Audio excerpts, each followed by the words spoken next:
अभिषेक का दिमाग अभी भी घूम रहा था। भले ही कई घंटे बीत गए, अभिषेक इस दुनिया से नहीं था। वह पृथ्वी से आया था। पृथ्वी पर हत्या कोई आम बात नहीं थी। बस समाचार में बार बार हत्या के बारे में बताया जाता था, मगर वास्तव में ऐसे व्यक्ति से मिले थे जिसकी हत्या कर दी गई थी। अभिषेक अपने मन से लड़ रहा था। अभिषेक ने पहले ही किसी का हाथ काट दिया था, मगर डाकू फिर भी नहीं रुके थे।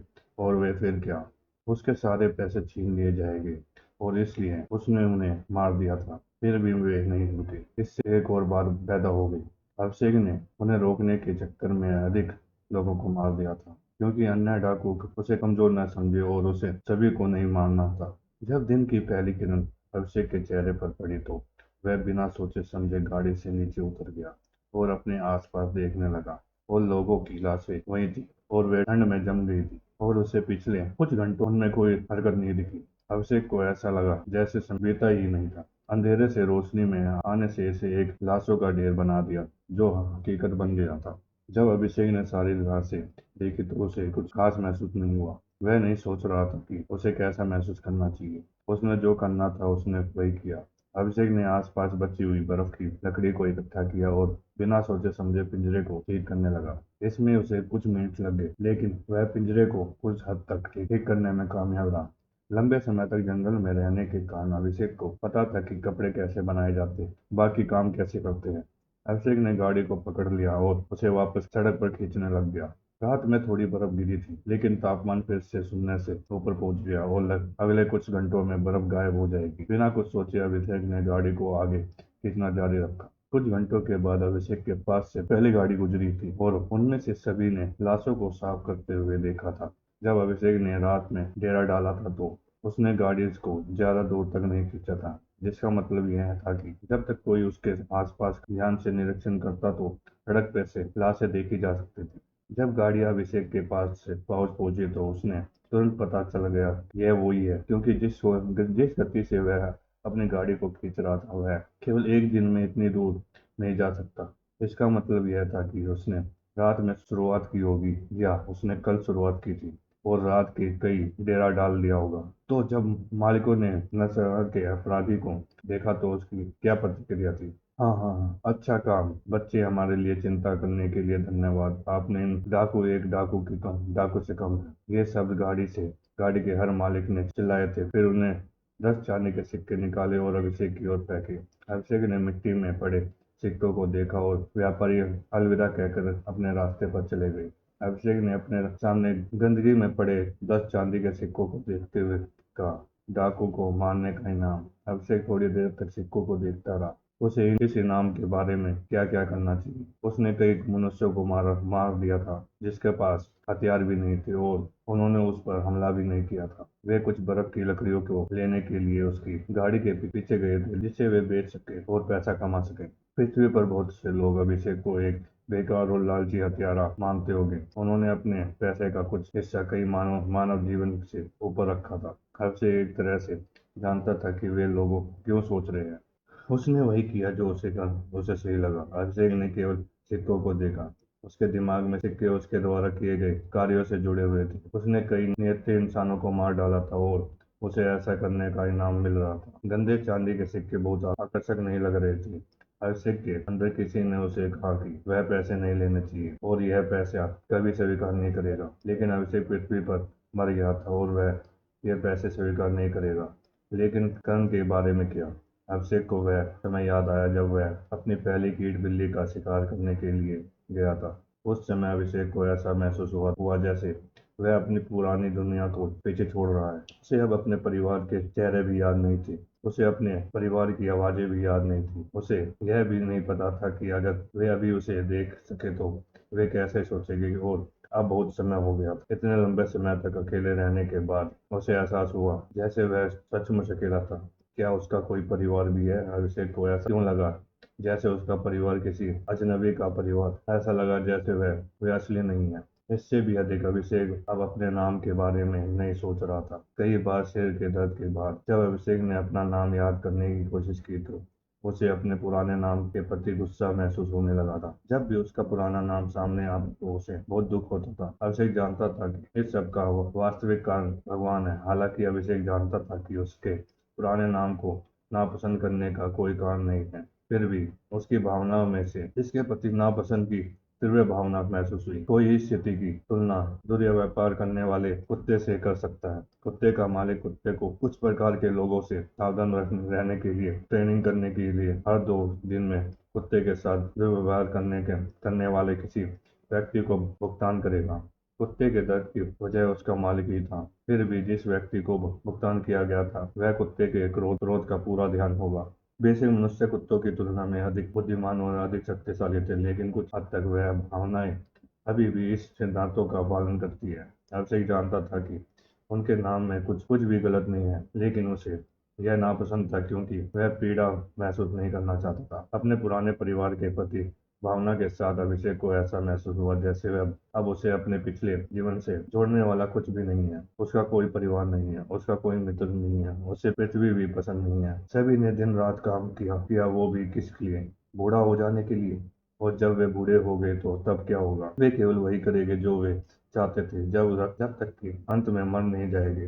फिर उन्होंने धीरे धीरे करके भुला दिया जाएगा। समय के साथ उन्हें कोई भी याद नहीं करेगा। वे पैदा हुए, अपना काम किया, उनके बच्चे हुए और उनकी मृत्यु हो गई। इस सब का मतलब क्या?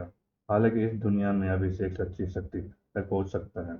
भले ही अभिषेक को इस दुनिया में दूसरी दुनिया की तुलना में अधिक दर्द से गुजरना पड़ा हो, फिर भी उसे पृथ्वी के बजाय इस दुनिया को चुना। कुछ मिनटों के बाद अभिषेक धीरे धीरे आगे बढ़ा और फिर करण ने सिक्के उठा लिए।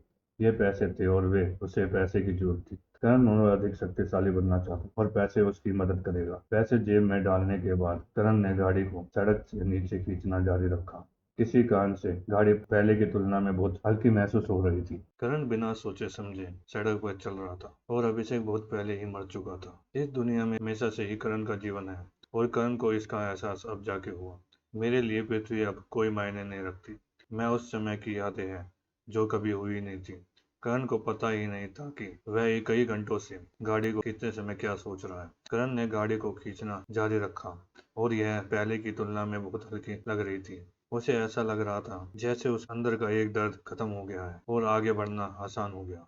करण का दिमाग 2-3 बार पिछली रात की याद कर रहा था, मगर पिछली घटना से जुड़ी भावनाएं गायब और अधिक दूर होती जा रही थी। ये चीजें कल रात ही घटी थी, लेकिन करण को ऐसा लगा जैसे ये बहुत पहले ही हो गया है। करण के पास से और भी व्यापारी गुजरे और उन सभी ने उसके कार्य के लिए उसे धन्यवाद दिया कि उन्होंने पहले व्यापारी की तरह करण पर पैसे नहीं फेंके। वे केवल इस बात से खुश थे कि अब डाकू कम हो गए। करण ने केवल विचलित भाव से व्यापारियों की ओर देखा और केवल उनके शब्दों के लिए धीरे से धन्यवाद दिया। कुछ व्यापारी बातचीत शुरू करना चाहते थे, लेकिन करण ने हमेशा केवल एक शब्द में उत्तर दिया और जिससे उचित बातचीत होना असंभव हो गया। एक दिन की मेहनत के बाद करण अपने जगह पर पहुंच गया। बर्फीला तूफान का किनारा। यह शहर एक बड़ी पहाड़ी की चोटी पर था और इसे इसके पूरे हिस्से को अपने कब्जे में ले रखा था। यह शहर निश्चित रूप से दक्षिण जंगल से भी बड़ा था। करण ने अनुमान लगाया कि वह जो देख रहा है उससे यह अनुमान लगाया जा सकता है कि यह शायद कई किलोमीटर चौड़ा और कई किलोमीटर बड़ा है। अब तक मौसम भी बदल चुका था। जमीन पर मध्यम तेज हवा चल रही थी और ठंड तो नहीं है, लेकिन हल्की हल्की ठंड थी। आसमान के आसपास के आइस मैना में गंभीर रूप से गिरावट आई थी और इसकी जगह पर विड मैना ने ले ली थी। मैं आइस वायु वन जोन और स्टॉक ईगल जोन के बीच की सीमा पर पहुंच गया हूँ, करण ने सोचा। करण ने कुछ और दिलचस्प बातें भी सुनी। नगर के मध्यम में एक विशाल मीनार थी। यह अभी भी करण से कई किलोमीटर दूर थी, लेकिन इसके बिना विशाल आकार के कारण वह इसे अभी भी देख सकता था। यह संभव कई 100 मीटर ऊंचा और कई 100 मीटर चौड़ा था। इसके शीर्ष पर करण को विभिन्न रंगों के कई तैरते हुए क्रिस्टल दिखाई दे रहे थे। क्रिस्टल में नीले और हरे रंग के अलग अलग रंग थे। करण निश्चित नहीं था कि, लेकिन उसे विश्वास था कि उसने कुछ मनुष्यों को भी इस क्रिस्टलों के पास खड़े हुए देखा है। जादूगर, करण ने कहा।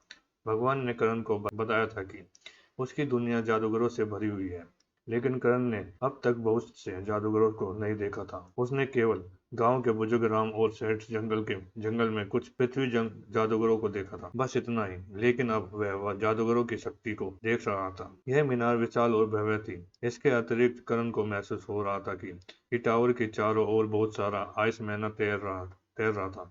अफसोस की बात है कि करण को यकीन नहीं था कि टावर आइस मैना को अवशोषित कर रहा है या उसे छोड़ रहा है। आप पहली बार यहाँ आए हैं।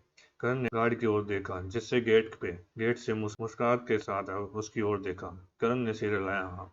गार्ड ने मुस्कुराते हुए कहा, मुझे यह पता था कि हर कोई जब पहली बार यहाँ आता है तो हमेशा मैना मूर्ति को देखता है। मन मूर्ति। करण ने फिर से टावर की ओर देखते हुए पूछा, इससे क्या होता है? गार्ड ने समझाया, यह मौलिक मन को अवशोषित और आसुत करता है। उस मौलिक मन का उपयोग अनुसाधन उद्देश्यों के लिए किया जाता है। मुझे यकीन है कि वे क्या शोध कर रहे हैं, लेकिन बहुत सारे वास्तविक जादूगर मन मूर्ति से आते हैं और चले जाते हैं। वे वास्तविक जादूगरों से, मेरा मतलब तीसरे में जादूगर से है।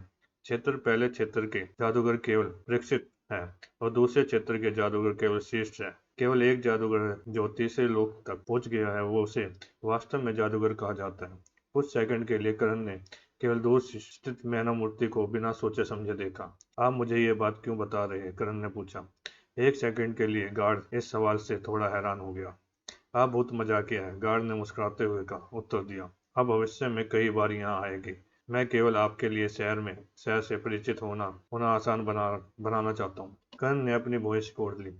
आपका इससे क्या मतलब है कि मैं भविष्य में कई बार यहाँ आऊंगा? इससे उसने पूछा। इससे गार्ड भयभीत हो गया। उसने भौहें चढ़ा दी। क्या आपने आइस लकड़ी डिलीवरी बॉय नहीं है? उसने आइस लकड़ी से भरी गाड़ी की ओर इशारा करते हुए कहा। कर्ण ने सिर हिलाया। नहीं, मैं वॉरियर पैराडाइज की ओर जा रहा हूँ। यह सारी आइस लकड़ी एकेडमी के लिए मेरी प्रवेश परीक्षा के भुगतान के लिए है। गार्ड और भी आश्चर्यचकित हो गया, लेकिन फिर उसकी अभिव्यक्ति और भी गंभीर हो गई। तुम्हें यह सारी बर्फ की लकड़ी कहाँ से मिली? गार्ड ने पूछा। इसका आपसे क्या लेना देना है? करण ने पूछा। भूत गार्ड ने अपना दाहिना हाथ अपने पीछे की दीवार पर रखते हुए कहा, टक टक टक। गार्ड ने 3 बार दीवार पर दस्तक दी और कुछ अन्य गार्ड हाथों में हथियार लिए दीवारों के ऊपर दिखाई दिए। वे अपने हथियार से करण को निशाना नहीं बना रहे थे, बल्कि वे उसे दिखा रहे थे कि वह जो भी करना चाहता है वे उसके लिए तैयार है। गार्ड ने बताया, छाया गांव के साथ हमारा व्यापारिक संबंध है और हम किसी को भी इसे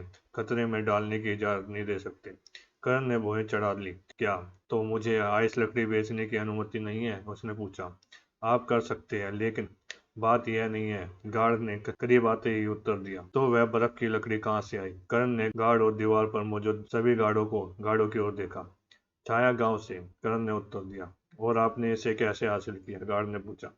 करण ने बताया, मैंने एक हिरन को मार दिया था जो आइस लकड़ी को पेड़ों से मौजूद सभी आइस मैना को खा रहा था। आइस लकड़ी का यह गाड़ी मेरा इनाम है। गार्ड ने अपनी आंखें सिकोड़ ली, लेकिन उसी अभिव्यक्ति उस कान से नहीं बदली जैसा कोई सोच रहा था। दरअसल गार्ड को करण पर कम शक हो रहा था, क्योंकि छाया गांव को विल्जर एज से प्रतिनिधि से परामर्श किए बिना अपनी आइस लकड़ी किसी को बेचने की अनुमति नहीं थी। यदि करण ने कहा होता कि उसने यह बर्फ की लकड़ी खरीदी है, हालांकि उन्होंने कहा कि यह एक सेवा के लिए भुगतान था, वह नियमों के विरुद्ध नहीं था। गार्ड ने कहा, हमें आपकी कहानी पर पुष्टि करनी होगी। अभी के लिए हम आपको शहर में हमारे साथ चलने के लिए कहना चाहते हैं। इसमें कितना समय लगेगा? करण ने भुएं सिकोड़ते हुए पूछा। लगभग 4 घंटे, गार्ड ने कहा। घंटों तक? करण ने वास्तविक आश्चर्य से पूछा। इतनी जल्दी कैसे? गार्ड ने कहा, जब आपकी आइस लकड़ी के स्रोत की पुष्टि हो जाएगी तो हम आपको बताएंगे। अभी कुछ भी लापरवाही मत करो। गाड़ी से दूर हटो और गेट के करीब आओ। आपको चिंता करने की जरूरत नहीं है, सब कुछ नीति के अनुसार